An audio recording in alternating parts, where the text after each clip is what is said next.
In the same year, Rome destroyed two of the most important cities in the ancient Mediterranean, one in North Africa, one in Greece. Different wars, different commanders, different legal pretexts, and yet the outcome was almost impossible to ignore. Not merely conquest, not merely occupation, but destruction on a scale meant to end political life. Both cities were burned and broken.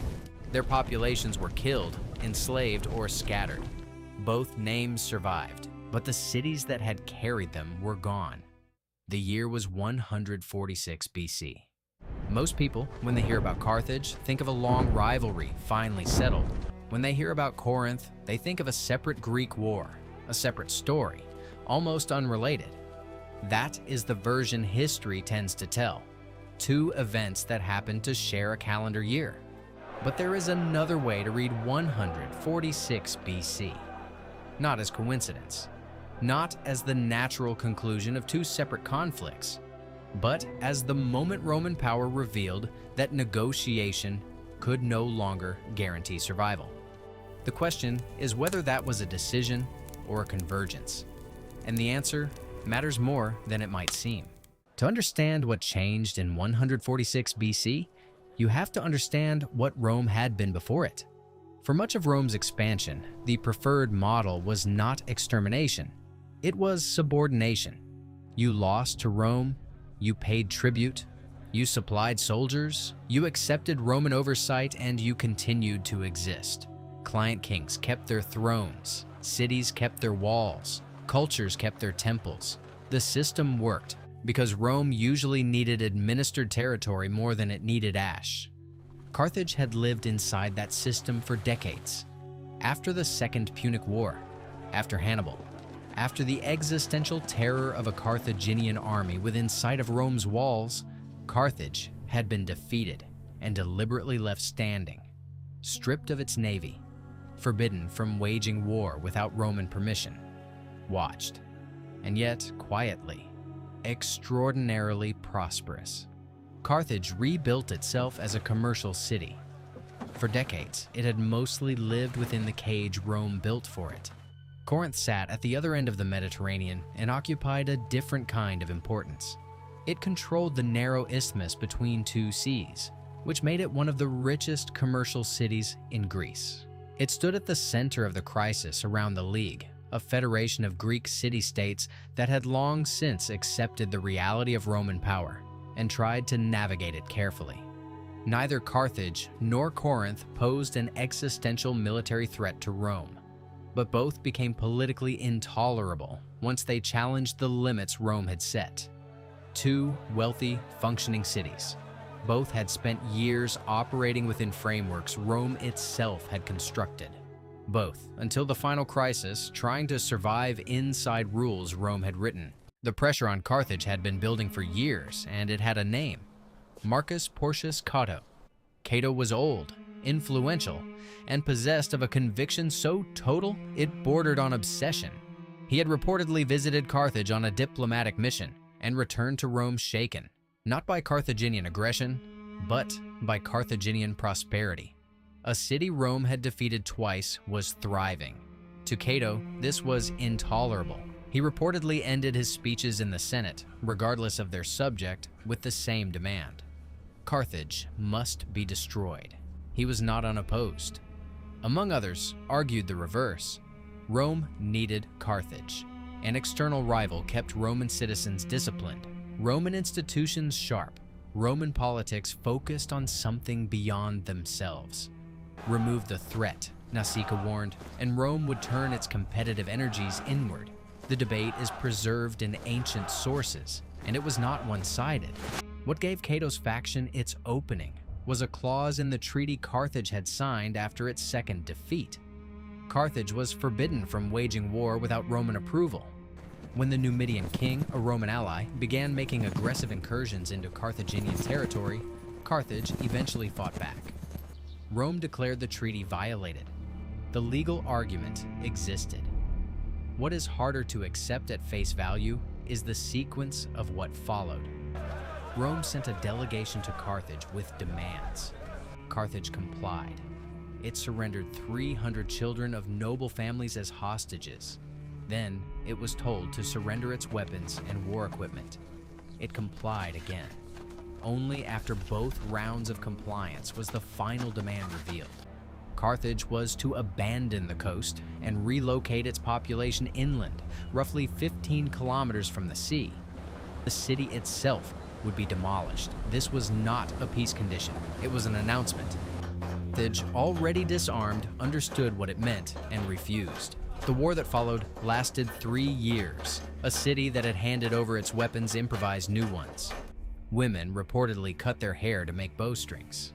Appian, writing centuries later from earlier sources, preserves the detail without explanation, perhaps because none is needed. The siege ended in 146 BC. Scipio Aemilianus commanded the final assault. The fighting moved through the streets for 6 days. What happened next became one of the enduring scenes of the ancient record. It comes through the tradition associated with Polybius, a Greek historian who had spent years in Rome as a political hostage, had become close to Scipio, and had accompanied him to Carthage. His account is the closest thing we have to an eyewitness window into the moment. When the city finally fell, when the fires had taken the residential quarters and the outcome was no longer in doubt, Scipio wept. According to this tradition, he turned and quoted Homer. Lines about Troy, lines about cities falling. And then he said something that does not read like the words of a victorious general. He said he feared that one day the same fate would be given to Rome. Historians have examined this scene carefully. Polybius was working from memory and from a perspective shaped by his own complicated relationship with Rome. The city that had kept him as a hostage and then, in its way, befriended him. His account is not neutral, but the scene became one of the lasting ancient images of the fall. The man who oversaw the destruction of Carthage stood in its burning remains and spoke about Rome's mortality. That is not the emotion of someone who believed annihilation was simply what victory looked like. In the same year, on the other side of the Mediterranean, the consul Lucius Mummius arrived in Greece. The Achaean War had its own causes: Roman diplomatic pressure, Achaean factional politics, miscalculations by leaders who misread how much latitude they actually had.